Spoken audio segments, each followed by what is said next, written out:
Ça se maintienne Pardon un peu. Le vol imposé par les politiques. Ouais.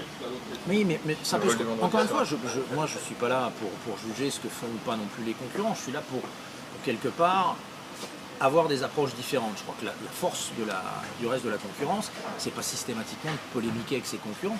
Air France est une grande compagnie, Air Caraïbes est une très belle compagnie pour les Antilles, mais indiscutablement, quand ils n'ont pas la possibilité ou qu'ils n'ont pas la volonté d'aller faire quelque chose quelque part, il ne faut pas qu'ils viennent reprocher à une autre compagnie de le faire.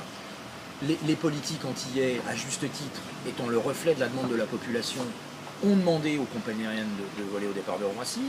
Air France a dit non pendant des années, a fini par mettre, je crois, un vol sur Fort-de-France et un vol sur Pointe-à-Pitre, ce qui est du reste pas non plus négatif en termes de connexion avec le reste du monde, quand on connaît la force du réseau de connexion Air France. Mais en même temps, c'est pas une réponse, je le répète, aux milliers d'Antillais qui vivent dans le nord de la France et qui n'ont pas envie d'aller à Orly. C'est à Roissy que les choses vont bouger aujourd'hui. C'est plus forcément à Orly. À Orly, il y a déjà 3 compagnies. Je veux dire, alors elles sont basées à Orly, donc c'est leur problème. Elles ne peuvent pas répondre forcément à Roissy. Air France a peut-être aussi des problématiques de réseau, d'utilisation d'avions ou d'équipage ancien. C'est leur problème, c'est pas le mien. Sinon, ils auraient peut-être mis un quotidien au départ de Fort-de-France. Je veux dire, au départ de Roissy. Mais concrètement, nous, quand on arrive au départ de Charles de Gaulle, c'est une nouvelle proposition de dessert de la zone d'achalandise nord de l'Île-de-France.